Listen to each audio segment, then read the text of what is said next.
कृपां कुरु महादेवी सुतेषु प्रणतेषु च चरणाश्रितानेन कृपां मे नमोस्तुते.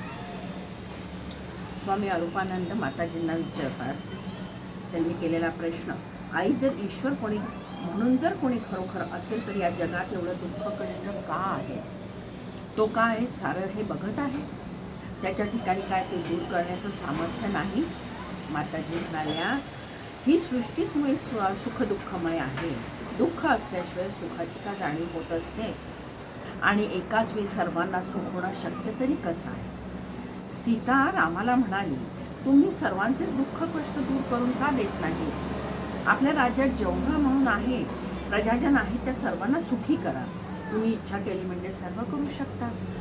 त्यावर राम म्हणाला, एकाच वेळी सर्वांना सुख लाभत असतं, पण तशी इच्छा जर तुम्ही केली महाराज तर ते नक्कीच होईल. नाही, ज्याला ज्याची उणीव असेल ते राजमंडळातून त्याला देण्यात यावं असं तुम्ही सांगावं.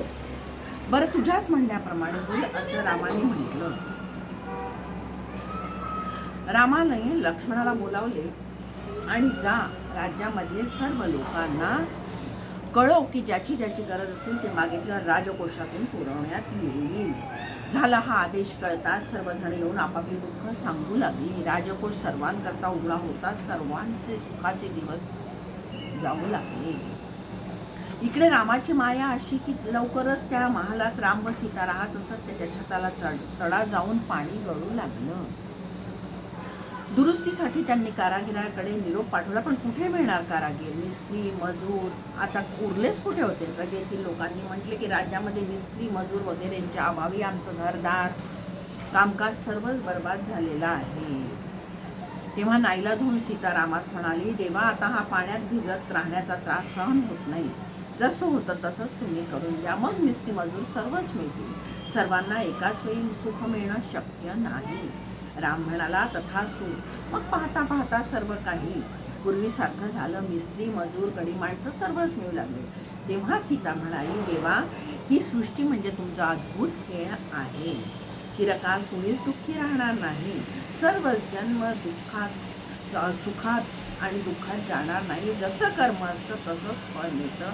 त्याप्रमाणे सर्व योगायोग घडून देत असतो.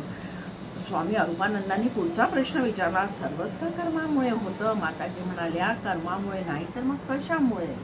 पाहत नाही तो बिचारा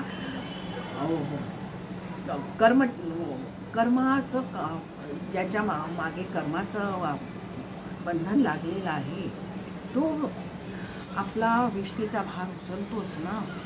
त्यावर मी स्वामी अरूपानंदांनी प्रश्न केला, ही चांगल्या आणि वाईट कर्माची प्रवृत्ती प्रथम कुठपासून येते? तुम्ही म्हणाल या जन्मी ती यांच्या पूर्वजन्मापासून आली, त्या जन्मी त्याच्याही पूर्वीच्या जन्मापासून आली होती. मग याचा आरंभ कुठे?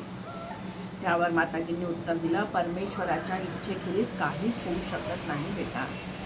गवताचं एक पास्त सुद्धा हलू शकत नाही. जेव्हा जीवाच्या नशिबी सुवेळ येते तेव्हा त्याच्याकडून ध्यान चिंतन वगैरे होत असतं. कुवेळ आली म्हणजे वाईट वृत्ती उफाळतात, वाईट योगायोग घडून येतात. प्रभूच्या इच्छेनुसार योग्य वेळी सर्वच होत असतं. तोच आपल्यामधून कार्य करीत असतो.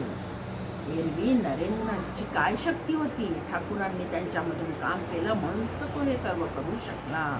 हरिओम. तसं श्रीरामकृष्ण.